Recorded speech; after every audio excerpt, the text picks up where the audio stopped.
बाजार आज और कल में आप सभी का स्वागत है। मैं हूं स्वाति रायना। इस शो में हम आपको बताएंगे बाजार में आज का पूरा एक्शन, साथ ही कल के लिए क्या रखनी है आपको तैयारी।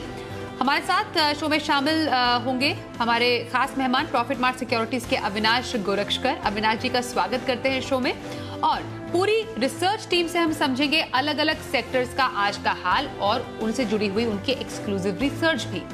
लेकिन जरा सबसे पहले आज के बाजार का हाल जरा समझ लें कि आज बाजार में क्या रहा खास। हमने देखा नवंबर वायदा एक्सपायरी के दिन बाजार ने निचले स्तरों से शानदार रिकवरी दिखाई और निफ्टी 125 अंक चढ़कर 17,500 के ऊपर बंद होने में कामयाब रहा। सेंसेक्स में 450 अंकों का उछाल रहा और ये 58,800 के बेहद करीब बंद हुआ। आज रिलायंस इंडस्ट्रीज ने बाजार को सहारा देने का काम किया। शेयर 6% के जोरदार उछाल के साथ निफ्टी का टॉप गेनर रहा। निफ्टी बैंक में आज करीब 80 अंकों की गिरावट रही और ये 37,350 के ऊपर बंद हुआ। एफआईआईज और डीआईआईज की तरफ से क्या आंकड़े सामने आए हैं जरा देखते हैं। एफआईआईज की तरफ से आज एक बार फिर से बिकवाली के आंकड़े सामने आए हैं। 2,300 करोड़ रुपए की बिकवाली की एफआईआईज ने, वहीं घरेलू संस्थागत निवेशक यानी डीआईआईज ने करीब 1,367 करोड़ रुपए की खरीदारी की है।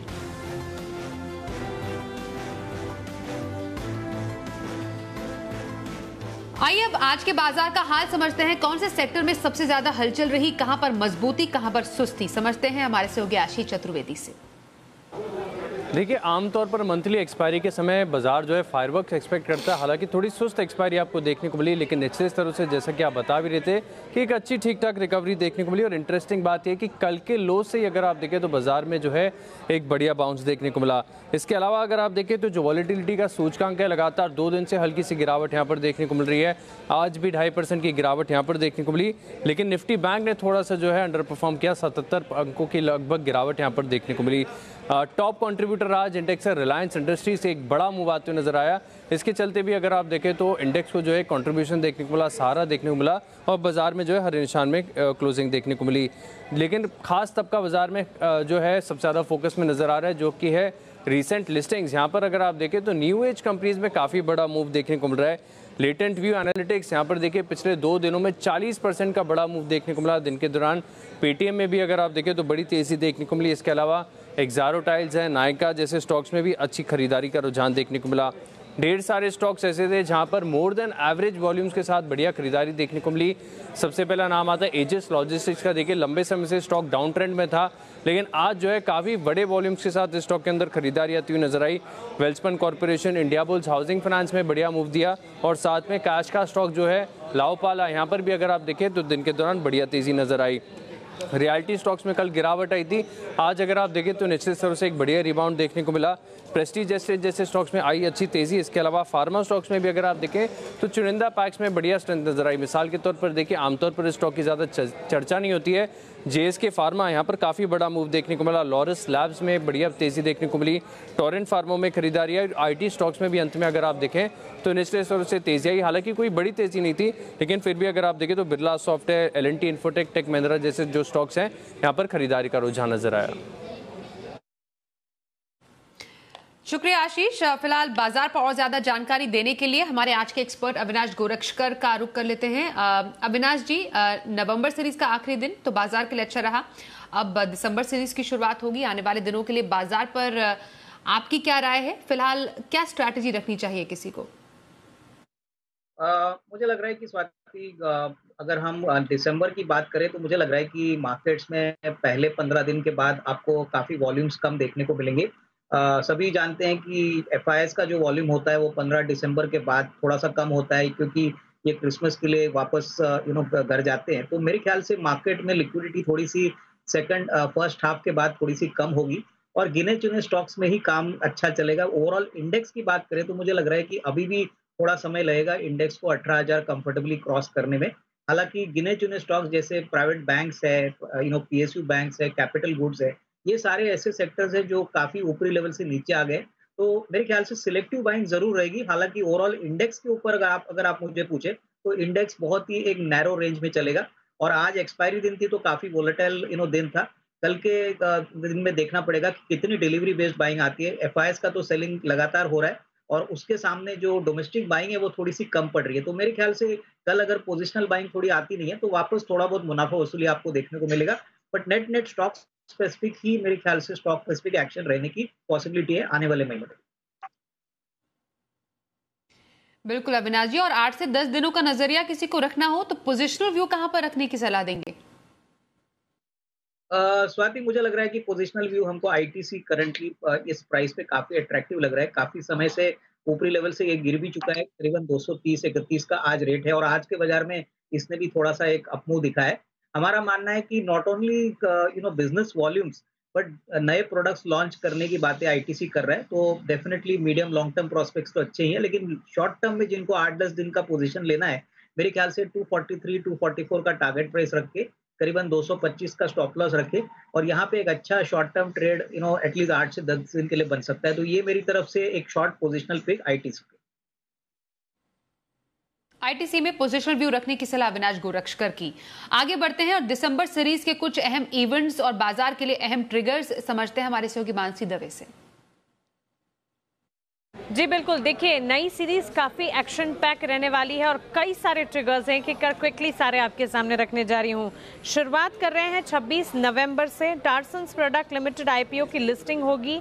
वहीं एमआरपीएल ओएनजीसी के साथ मर्जर को लेकर एक बोर्ड बैठक करने वाला है। भारतीय एयरटेल की जो टैरिफ की बढ़ी हुई कीमतें हैं वो 26 नवंबर से लागू होती हुई दिखेगी। साथ ही गोल्डियम इंटरनेशनल पर फोकस कीजिए। बायबैक 26 नवंबर से 9 दिसंबर तक खुलेगा। बायबैक प्राइस 1200 रुपये प्रति शेयर का तय किया गया है। वहीं यूएस के बाजार आधे दिन के लिए खुलते हुए 26 नवंबर को दिखेंगे। थैंक्स गिविंग के चलते ये आधे दिन के लिए खुलते हुए दिखेंगे। 27 नवंबर के दिन न्यूक्लियस सॉफ्टवेयर पर नजर रखें। 159 करोड़ के शेयर बायबैक की रिकॉर्ड डेट है। आपको बता दें इसका प्राइस जो है 700 रुपये प्रति शेयर का तय किया गया है। जीएसटी के स्लैब में बदलाव को लेकर ग्रुप ऑफ मिनिस्टर्स की एक बैठक भी होने वाली है 27 नवंबर के दिन, जिस पर नजर रहेगी। पेटीएम कंपनी के नतीजे आते हुए दिखेंगे, इस पर भी फोकस रखें। 29 नवंबर के दिन सोमवार का दिन है, ये G20 जॉइंट फाइनेंस और हेल्थ मिनिस्टर्स की बैठक पर फोकस रहेगा। वहीं गोल्ड बॉन्ड की 8वीं सीरीज जो है वो खुलती हुई दिखेगी।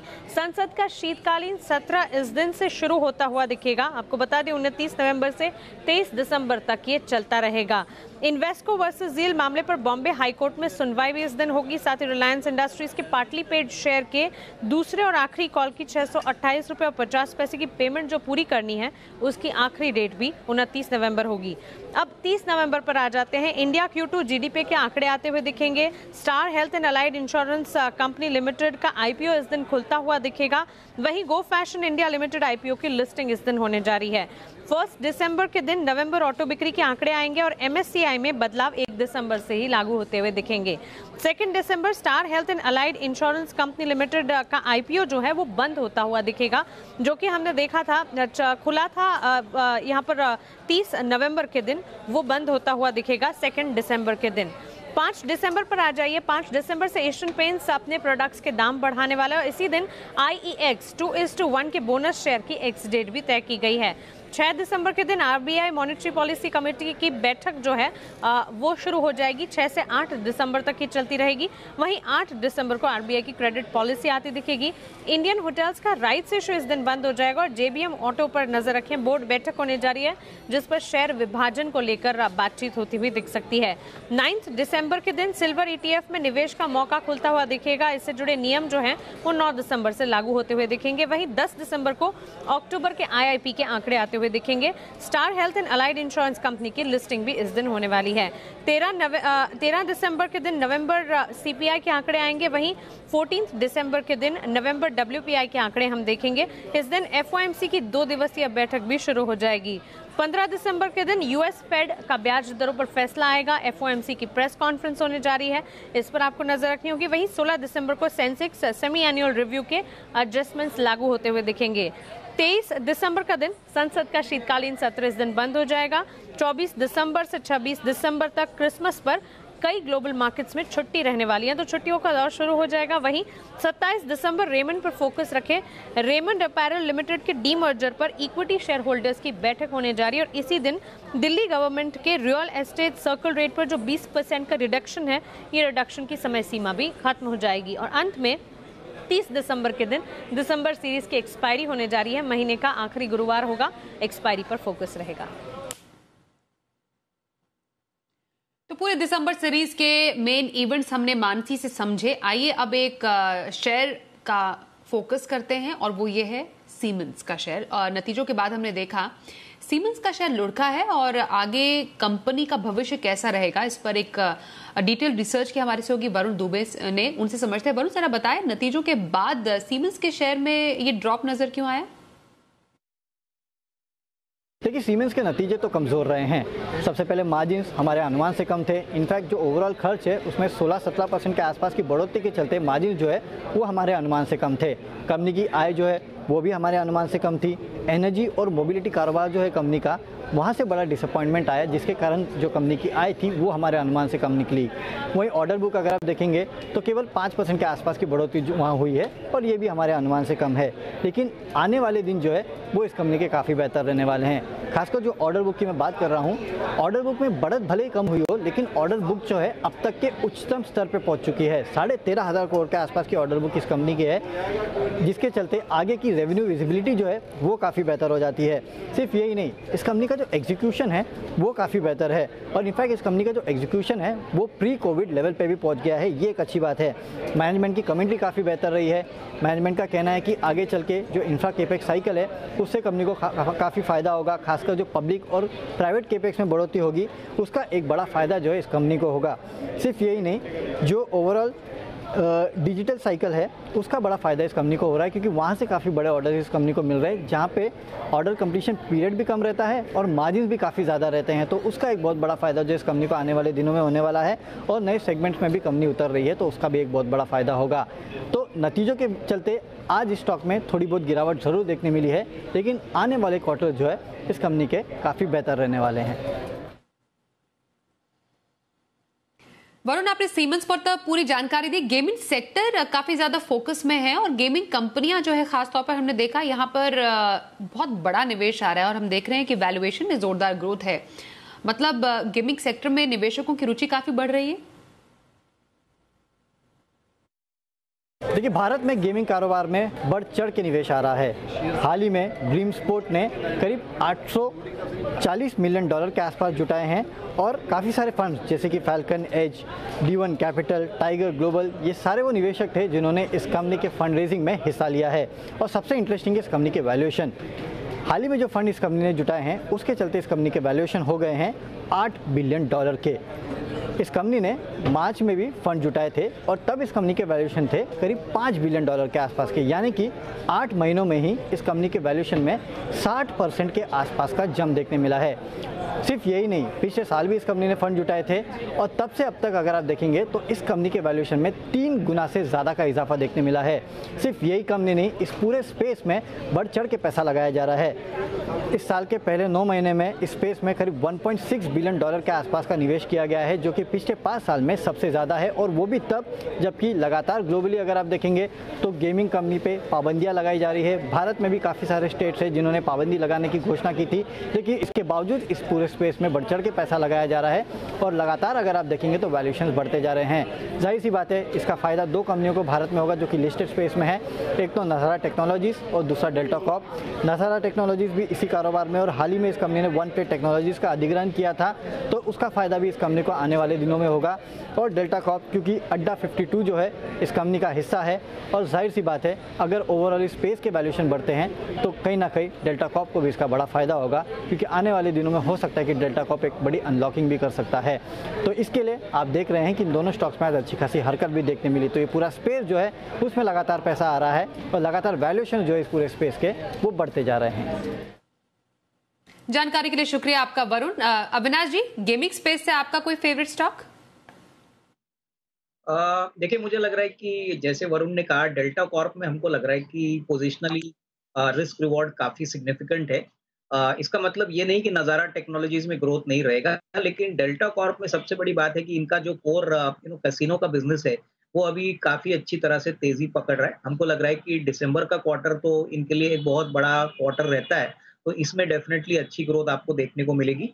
प्लस सबसे बड़ी बात, कोरोना का जो केसेस है वो कम हो रहे हैं, अभी नॉर्मल सी हो रही है। तो हमारा मानना है कि अगले साल कोर बिजनेस तो ग्रो करेगा ही, लेकिन गेमिंग के सेक्टर में इन्होंने जो इन्वेस्टमेंट्स काफी समय पहले किया है, इसका फायदा कंपनी को जरूर मिलेगा। वैल्यूएशंस अभी जिस प्रकार से अभी गेमिंग बिजनेसेस के लिए बढ़ रहे हैं, इसका फायदा देख के अगर डेल्टा कॉर्प इस बिजनेस को डीमर्ज करती है या वैल्यू अनलॉकिंग करती है, तो हमको लग रहा है कि शेयर होल्डर्स को काफी फायदा होना चाहिए और आने वाले दिनों में शायद ये हो भी सकता है। तो ये ट्रिगर पॉइंट डेल्टा कॉर्प के लिए काफी अच्छा प्ले आउट होगा। तो मेरे ख्याल से जिनको गेमिंग में पोजीशनिंग लेना है प्लस कसिनो बिजनेस में लेना है, delta Corp even current levels पे काफी अट्रैक्टिव लगा। बिल्कुल, चलिए ये तो हमने गेमिंग स्पेस की बात की। हम देख रहे हैं टेक्सटाइल शेयरों में काफी ज्यादा एक्शन है और बेसिकली कॉटन यान महंगा हुआ है। अब इससे फायदा किसको होगा? मानसी के पास पूरी खबर है। मानसी जरा बताएं, यान महंगा होने से फायदा किसको होगा और नुकसान किसको होगा? जी बिल्कुल, देखिए कॉटन यान की कीमतें हैं पिछले 3 महीनों में लगातार उसमें बढ़ोतरी हमने देखी है और इसके पीछे की वजह यही है कि कॉटन की कीमतों में लगातार बढ़त है। तो कॉटन की कीमतों की बढ़त की वजह से कॉटन यान की कीमतें बढ़ी हैं और इनकी बढ़त की वजह से कॉटन टेक्सटाइल, अपैरल और होजियरी इंडस्ट्री पर खास फोकस रहना चाहिए। अब आप देखिए सितंबर से लेकर अब तक कॉटन यान की कीमतें 20% तक बढ़ती हुई दिखी हैं। कॉटन की कीमतों में बढ़त का यान पर असर है। अपैरल गारमेंट सेगमेंट की मांग बढ़ने से यान की कीमतों में बढ़ोतरी हमने देखी है। क्लियरली मांग भी बढ़ी है और कीमतों में भी लगातार बढ़त हम देख रहे हैं। उत्पादन और सप्लाई में कमी से कॉटन की घरेलू कीमतें जो हैं उसमें भी इजाफा हुआ है। और आपको बता दें कि यान के उत्पादन में 70% कंट्रीब्यूशन जो होता है वो कॉटन का होता है। तो कॉटन की कीमतों का एक बड़ा इम्पैक्ट है जो कि कॉटन यान पर सीधा पड़ता हुआ दिखता है। दोनों साथ साथ चलते हुए हम देखते हैं। कॉटन स्पिनर्स के लिए खबर काफ़ी बड़ी है क्योंकि कॉटन स्पिनर्स के पास इसी के चलते आने वाले 45 दिनों तक के लिए कई सारे ऑर्डर्स आते हुए दिखे हैं। ऑर्डर की एक लंबी पाइपलाइन है और इसी के चलते उनका कारोबार भी अच्छा होता हुआ दिख रहा है। अब सुपीरियर क्वालिटी यान की अगर बात करें, उसमें पिछले 3 महीनों में इजाफा देखने को मिला है। होजियरी इंडस्ट्री में जो यान इस्तेमाल होता है, पर्टिकुलर यान है 30 काउंट CCH वाला, इस यान की कीमतों में भी 103% की बढ़ोतरी हम देखिए, बहुत बड़ा जंप है जो कि देखने को मिला है और यान के एक्सपोर्ट में भी बढ़ोतरी दिख रही है। FY21 के मुकाबले FY22 में यान एक्सपोर्ट में 22% की यहाँ पर बढ़त देखने को मिली है। तो क्लियरली एक्सपोर्ट्स में बढ़ोतरी देख रहे हैं, सुपीरियर क्वालिटी यान की कीमतों में बढ़ोतरी देख रहे हैं और होजियरी इंडस्ट्री में जो यूज होने वाले यान है उसमें भी बढ़ोतरी ही कीमतों में देखी जा रही है, जिसके चलते होजियरी इंडस्ट्री से जुड़ी कंपनियां जैसे Page industry, VIP clothing, Dollar industry, Rupa इन इन पर फोकस होना चाहिए। अपैरल से जुड़ी कंपनियां जैसे Arvind fashion, Himatsingka Seide, SP apparel, Welspun India, Ambika cotton, इन पर भी आपकी नजर होनी चाहिए। क्लियरली अपैरल इंडस्ट्री और टेक्सटाइल इंडस्ट्री इस खबर के चलते काफी ज्यादा फोकस में है। चॉइस ब्रोकिंग के सुमित बगड़िया से करते हैं बात। सुमित जी, बहुत स्वागत है आपका शो में। बताइए कल के लिए ऑप्शन स्ट्रैटेजी कहां रखी जा सकती है? Good evening Swati. देखिए कल के लिए ऑप्शन स्ट्रेटेजी में 2 ऑप्शन है मेरे पास और दोनों तेजी के साइड के हैं। मार्केट्स में आज लोअर लेवल से बहुत अच्छी रिकवरी आई है और ये रिकवरी कंटिन्यू रहनी चाहिए। तो जो पहला स्टॉक है वो है ONGC के अंदर खरीदारी करके चलने का सलाह रहेगा। 155 वाला कॉल 6 रुपए के आसपास, 4 रुपए का इसके अंदर नीचे में स्टॉप लॉस लगाना है और ऊपर में 8 रुपए से लेकर 10 रुपए तक के टारगेट ONGC के 155 के कॉल के अंदर देखने को मिल सकते हैं। दूसरा जो स्टॉक है बैंकिंग स्टॉक में अब यहाँ से मोमेंटम बनना चाहिए, जिसमें कोटक बैंक मुझे अच्छा लगता है। 2040 का कॉल 60 रुपए के आसपास लेने का सलाह रहेगा। 45 रुपए का इसके अंदर स्टॉप लॉस लगाना है और ऊपर में टारगेट बनेगा 75 रुपए से लेकर 80 रुपए तक का। शुक्रिया सुमित जी ऑप्शन की स्ट्रैटेजी बताने के लिए। अविनाश जी आपके पास आ रहे हैं और जानेंगे लॉन्ग टर्म स्ट्रैटेजी के लिए कौन सी पिक आज आप देने वाले हैं? इनफैक्ट स्वाति, आज का जो लॉन्ग टर्म पिक है वो एक फार्मा कंपनी है। कंपनी का नाम है ग्लेनमार्क लाइफ साइंसेस। ये कंपनी की जो IPO जर्नी है वो थोड़ी सी खराब थी। कंपनी ने करीबन 720 रुपया पे IPO बनाया था, उसके बाद शेयर ने काफी गिरावट भी देखी। लेकिन कंपनी का जो बिजनेस मॉडल है, जो CDMO स्पेस में ये काम करते हैं प्लस API बनाते हैं, ये बहुत ही बेहतरीन तरीके से चला रहे हैं। इनफैक्ट कंपनी ग्लेनमार्क फार्मा की सब्सिडरी है, ग्लेनमार्क फार्मा इनकी पेरेंट। अगर कंपनी के फाइनेंशियल्स की बात करें स्वाति, तो पिछले साल 1800 करोड़ पे 350 करोड़ का इन्होंने मुनाफा किया था। कंपनी बिल्कुल कर्जा मुक्त है और कंपनी ने पहले 6 महीने में बहुत ही बेहतरीन नंबर्स दिखाए। ऑलरेडी 200 करोड़ का प्रॉफिट फर्स्ट हाफ में रिकॉर्ड किया है और हमारा मानना है कि कम से कम 400 सवा 400 करोड़ का प्रॉफिट इस साल कंपनी रिकॉर्ड करेगी। तो उसका मतलब 37-38 रुपीज की अर्निंग्स आएगी और आने वाला साल होपफुली CDMO स्पेस के लिए काफी अच्छा रहेगा। कंपनी ने एक एक्सपेंशन भी प्लान किया है जो 4th क्वार्टर ऑफ FY22 से शुरू होगा, तो इससे भी रेवेन्यू कंपनी को मिलेगा। कंपनी ने ऑलरेडी 10.5 रुपए का एक इंटरिम डिविडेंड भी दिया है। सबसे बड़ी बात, वैल्यूएशन मुश्किल से 14-15 टाइम के पी पे चल रही है। हालांकि इस कंपनी ने आईपीओ के टाइम अच्छा प्रदर्शन नहीं दिखाया, लेकिन फाइनेंशियल्स काफी अच्छे हैं और अभी ये कंपनी अच्छे वैल्यूएशन पे शेयर होल्डर्स को मिल रहे हैं। तो यहाँ पे करीबन अगर 6-8 महीने का अगर कोई व्यू पॉइंट लेता है तो करीबन 750 का टारगेट प्राइस कंफर्टेबली मिलेगा। तो मेरे ख्याल से इसको एक्यूमुलेट करिए। तीसरा और चौथा क्वार्टर मार्केट को बहुत सरप्राइज करेगा। तो यहाँ पे वैल्यूएशन सस्ते हैं और रिस्क रिवॉर्ड इन्वेस्टर्स के फेवर में। लॉन्ग टर्म स्ट्रैटेजी के लिए ग्लेनमार्क लाइफ साइंसेज में खरीदारी की सलाह अविनाश जी की। अविनाश जी बहुत शुक्रिया, आप हमारे साथ आज शो में शामिल हुए।